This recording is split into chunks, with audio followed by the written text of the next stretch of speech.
Salut tout le monde, comment allez-vous? J'espère que je vous retrouve à nouveau dans une forme splendide. On s'en vient parler de vente. Wouhou! Partez pas trop vite, par exemple. Partez pas trop vite. Je sais, quand je parle de vente, il y a souvent des gens qui me regardent et disent « Oh non, pas de ça, ça me tente pas de t'entendre parler de ça. Moi, la vente, j'aime pas ça. » Et justement, restez là, parce que ce que je m'en viens vous dire, c'est expressément pour les gens qui aiment pas la vente. Donc, ne vous en faites pas. On va prendre le temps de discuter avec ça. Parce que vous savez, la vente, depuis bien des années, a eu mauvaise presse. Hein? Il y a des gens qui, au niveau de la vente, dès qu'ils entendent parler de vente, disent « Oh, moi, j'haïs ça, je veux rien savoir. » Ou il y en a d'autres qui te regardent avec des gros yeux, on va dire « Qu'est-ce que tu veux me vendre? » Il y a toujours un drôle de sentiment qui tourne autour de la vente. Pourtant, sans vente, il n'y a pas de revenus en entreprise. Sans revenus d'entreprise, ben immanquablement, il n'y a pas d'entreprise. Et sans entreprise, ben vous avez probablement pas les capacités, vous, comme travailleur autonome, ben, de vous procurer les besoins que vous avez et à tout le moins, peut-être, pour certaines personnes, de faire vivre votre famille. On est actuellement dans cette situation-là où, malheureusement, on n'est pas capable de faire rentrer pour plusieurs des revenus dans notre entreprise. Mais il faut quand même prendre le temps de s'approprier, de prendre conscience que la vente, elle est présente dans toute notre vie. C'est Jean-Marc Chaput, le grand conférencier canadien que vous connaissez peut-être, qui disait une chose: vivre, c'est vendre. C'est aussi simple que ça. Parce que pour les gens qui disent « Oh, moi, j'aime pas la vente », ben moi, je vais vous dire une chose, on vend tous et vous vendez tous au quotidien. À tous les jours, vous vendez.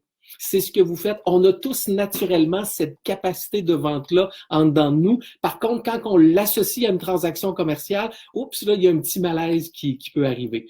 On est tous déjà entrés dans un commerce et on a tout de suite senti une pression de se faire vendre quelque chose. Et qu'est-ce qui se passe quand on sait qu'on entre dans un processus de vente? Tout le monde est capable de le savoir quand on entre dans un processus de vente. Qu'est-ce qui se produit? Oups, on se ferme, on prend un peu de recul, on tourne les talons puis on s'en va. On n'aime pas se faire vendre quelque chose. Pourtant, à l'opposé, comme je vous le dis, la vente fait partie de la réussite entrepreneuriale, fait partie de la réussite commerciale. Donc, on n'a pas le choix. Donc, c'est une relation amour-haine dans laquelle on vit continuellement. Pourtant, on vend, je vous le répète, à tous les jours. Vous vendez une idée à votre famille. Vous vendez le film que vous allez vouloir écouter en famille. Vous vendez un projet, une idée. Vous vous vendez, entre guillemets, en mode séduction à un nouveau conjoint ou une conjointe. On est toujours dans un mode de vente. Tant aussi longtemps qu'on comprend une chose, c'est que vendre, c'est pas vendre à tout prix. Vous savez, l'ancien modèle de vente qu'on a connu il y a bien des années, là, intro, pitch, conclusion, ça, c'est derrière nous aujourd'hui. Et c'est ça qui a fait un peu la mauvaise presse de la vente. Parce qu'en vérité, qu'est-ce qui a fait la mauvaise presse de la vente? Est-ce que ce sont les entreprises? Est-ce que ce sont les produits ou services qui étaient vendus? Absolument pas. Ce qui a fait la mauvaise presse de la vente, plus souvent qu'autrement, c'est l'attitude du vendeur. C'est juste ça. C'est l'attitude de vendeur qui était trop intrusive, trop directe, trop directive. C'est ça qui a fait la mauvaise presse de la vente. Pourtant, on aime tous acheter. Il n'y a personne ici qui aime ça se faire vendre, mais c'est sûr et certain que je suis convaincu que tout le monde parmi vous aimait ça acheter.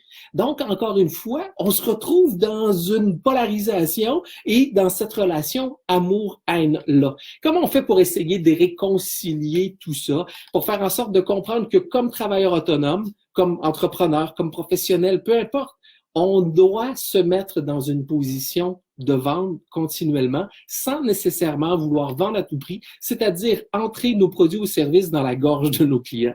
C'est pas ce qu'il faut qu'on fasse parce que de toute façon, en faisant en ayant cette réaction-là, ce qu'on va tout simplement créer, c'est une distanciation, et c'est un mot à la mode en plus, je pensais pas l'utiliser aujourd'hui. On va tout simplement faire en sorte que nos clients vont s'éloigner de nous. Donc, qu'est-ce qu'on peut faire? Bien, je vous dirais, à la base, il faut comprendre la réalité. Je vous disais tout à l'heure que vendre, c'est une capacité d'influence. C'est aussi simple que ça. Et par moment, on a souvent associé la vente à de la manipulation. Ah, moi, j'ai l'impression d'être manipulé quand je me fais vendre quelque chose. Là, je suis pas bien, je suis pas confortable. Vous avez raison. Mais pourtant, la manipulation et l'influence, c'est des proches parents. De très, très, très proches parents. C'est quoi la différence selon vous entre la manipulation et l'influence? Ça tient en un seul mot. Votre intention. Si votre intention, c'est de vendre à tout prix puis absolument faire de l'argent, ben vous êtes sur le bord de la manipulation. Mais si votre intention, elle est bonne, si votre intention, c'est d'aider votre client à atteindre ses objectifs, là, vous êtes dans de l'influence. Parce que de la vente, je vous le répète, c'est aider vos clients à atteindre leurs objectifs, pas les vôtres. Les vôtres, vous allez les vivre en conséquence. Votre objectif comme vendeur, comme travailleur autonome, comme professionnel, comme entrepreneur, c'est d'aider vos clients à atteindre leurs objectifs et c'est comme ça que vous allez vendre vos produits ou services. Parce qu'en agissant de la sorte, vous devenez pour eux une solution. Et quand vous arrivez avec une solution, je le dis très régulièrement, vous n'êtes pas dans un processus de vente, vous êtes davantage dans un mode de processus d'achat.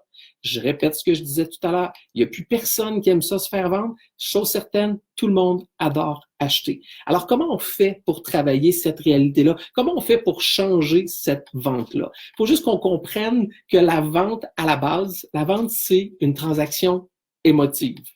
D'accord? 80% d'une transaction commerciale, elle est psychologique et émotive et 20%, elle est rationnelle. Souvent, quand je propose cette statistique-là, les gens me regardent avec des gros yeux, on leur dit, t'es-tu sûr, toi, là? Ben, juste pour vous répondre. Est-ce qu'il y a quelqu'un parmi vous qui a jamais acheté quelque chose et qu'au bout de quelques semaines s'est dit, comment ça j'ai acheté ça, moi? Pourquoi? Parce qu'on a tout simplement laissé parler que nos émotions et on n'a pas été tout simplement rationaliser la réalité de la chose.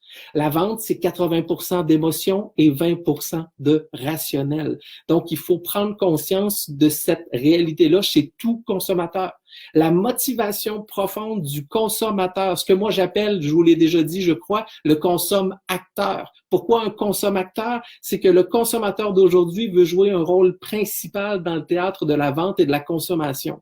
Il veut être très présent. Le processus de magasinage, le processus d'achat a complètement changé. Aujourd'hui, 70% d'un processus d'achat se fait pratiquement en solitaire, c'est-à-dire devant notre écran ou auprès de notre entourage immédiat. Et depuis des années, cette tendance-là s'accélère d'année en année. Pourtant, parallèlement à ça, près de 80% de la population mondiale disent qu'ils veulent maintenant une vente plus humaine, qui ont besoin d'avoir une vente plus humaine. Ce qui fait en sorte, c'est que le 70% restant d'une transaction d'achat, elle est humaine. Donc, elle est importante d'aller connecter, d'aller travailler avec les gens pour aider, je vous le répète, vos clients à atteindre leurs objectifs. La vente, la réalité, c'est que c'est tout là qu'elle se passe. La motivation profonde de tout achat, de toute motivation d'achat ou de vente, c'est deux choses principales. Deux motivations profondes, il n'y en a pas d'autres. Dans la vie, on veut deux choses principales. Plus de plaisir, moins de douleur. C'est tout. Tout ce que vous vendez, tout ce que vous achetez vient nourrir à la base plus de plaisir ou moins de douleur. Quand on prend conscience de cette réalité-là, on n'approche plus la vente de la même façon. On n'approche plus la vente en disant, ben voici ce qu'il y en est, puis voici ce que je peux faire, puis voici ce qu'il y en est. Non. La vente, pour que vous travailliez à améliorer vos capacités de vente et votre discours de vente, il faut que vous développez un peu plus votre empathie, c'est-à-dire de vous mettre à la place de votre client. Qu'est-ce que votre client veut? On dit souvent depuis des années, hein, pour être un bon vendeur, il faut que tu répondes aux besoins du client. Moi, j'ai envie de vous dire, arrêtez de parler de besoins. Arrêtez de parler de besoins parce que les besoins sont rationnels. Les besoins, souvent, on ne les connaît pas, nos propres besoins. On n'a pas été éduqués à savoir c'était quoi nos besoins. On a été éduqués à exprimer quelque chose, à exprimer ce qu'on avait de besoin, mais pas d'exprimer c'était quoi notre besoin. Notre besoin, il est rationnel. Très souvent, on nous dit, ben c'est de ça qu'on a besoin, puis en bout de ligne, on se rend compte qu'en creusant, ben c'est pas de ça qu'on a besoin, mais c'est de ça c'est de là que provient la source. La source, c'est la motivation profonde, je vous l'ai dit, plus de plaisir ou moins de douleur. Mais la source de la vente, c'est tous les défis, les enjeux, les préoccupations, les rêves et les ambitions de vos clients. C'est là qu'elle est le nœud de la guerre, c'est là qu'il se passe. Parce que pour vendre quelque chose, il faut que vous répondiez à un enjeu, une préoccupation ou un défi de vos clients. C'est comme ça qu'on se retrouve. Qu'est-ce qui se passe quand on a un enjeu ou un défi ou une problématique? On va se tourner pour voir comment on peut faire pour le régler. Quand on a envie d'atteindre quelque chose, quand on a un rêve ou une ambition, on va aller essayer de trouver des solutions pour nous aider à l'atteindre. C'est la même logique en consommation commerciale. C'est exactement la même logique. Alors, quand vous vous mettez en tête tout de suite que plus vous allez travailler à dire, au lieu de dire à vos clients, c'est quoi vos besoins, vos clients vont vous parler avec leur tête. Totalement. Les clients vont tout simplement aller vous parler avec leur tête. Arrêtez de travailler de cette façon-là pour aller voir, c'est quoi les défis, c'est quoi les enjeux, c'est quoi le problème que vous vivez actuellement, ou à l'inverse, c'est quoi votre rêve, c'est quoi votre ambition, pourquoi vous voulez atteindre telle chose. Et là, vous allez avoir beaucoup plus d'informations. Votre client va vous amener plein de problématiques, plein d'enjeux, plein de défis, plein de préoccupations. Et par la suite, vous allez les transformer tout simplement en solutions. Et je le répète toujours, une solution, ça ne se vend pas. Une solution, ça s'achète. Donc, votre relation à la vente, arrêtez de la voir comme étant de pousser à tout prix. Votre relation à la vente, c'est tout simplement d'aider vos clients à atteindre leurs objectifs.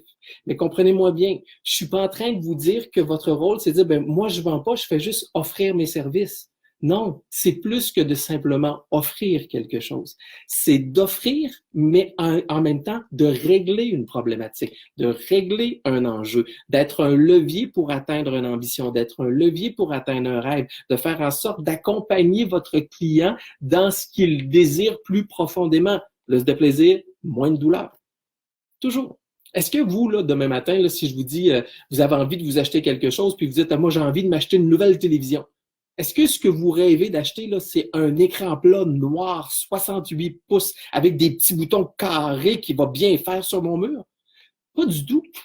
Ce que vous achetez, c'est qualité sonore, qualité visuelle, expérience, divertissement. C'est ça que vous achetez. Donc, plus de plaisir à ce niveau-là. À l'inverse, est-ce que vous achetez une voiture carrosserie rouge, 4 portes, avec des roues en caoutchouc, avec des essuie-glaces à l'avant? Non. Vous, à la limite, je vous dirais, vous vous en foutez. Ce que vous voulez véritablement, c'est une performance, une économie d'essence, quelque chose qui va vous permettre de mieux vous déplacer, une fiabilité, un confort. C'est ce que vous achetez. C'est exactement ça de la vente. La vente, c'est que vous devez devenir une solution pour vos clients. Donc, 2 choses importantes que vous pourriez faire à partir d'aujourd'hui et vous avez l'occasion de le faire. Prenez chacun de vos produits et services. Okay? Mettez en place qu'est-ce que vos produits et services répondent à des besoins clients, pas à des besoins, à des enjeux clients. Voyez-vous, on est tellement habitué de parler de besoins que même moi, je continue d'en parler. Vos clients n'achètent pas des produits ou des services. Les clients, à ce niveau-là, là, on n'achète pas ça, des produits ou des services. C'est drôle à dire, mais c'est pas ce qu'on achète. On achète ce que le produit et service va nous permettre de retirer, de bénéficier. Alors, c'est ça que vous devez aller travailler pour que votre relation à la vente soit beaucoup plus saine, beaucoup plus relationnelle, beaucoup plus éthique, que vous passiez pas pour un vendeur ou, excusez-moi l'expression, un pédaleur, puis je vais arrêter là parce que vous en avez probablement un paquet d'autres mots qui viennent à votre esprit. Ce que vous devez faire, c'est que vous devez présenter les bénéfices de ce que vos produits apportent à votre client. Quand on est dans un pitch de vente, on se dit, on est beau, on est fin, voici nos produits sont beaux, sont fins, sont faits comme ça te tente-tu de les acheter? Ça, pour moi, c'est un pitch de vente. Mais si vous allez un tout petit peu plus loin puis vous poursuivez votre discours en disant oui, on est beau, oui, on est fin, voici les caractéristiques, voici les produits, mais en plus, ce que moi je vous offre peut vous apporter ceci, plus de gains, moins de douleur. Là, par exemple, vous devenez une solution pour votre client. Et votre relation à la vente, votre client n'aura pas l'impression que vous allez lui vendre quelque chose, il aura l'impression que vous devenez pour lui une solution. Et je vous le répète, une solution, ça se vend pas, ça s'achète.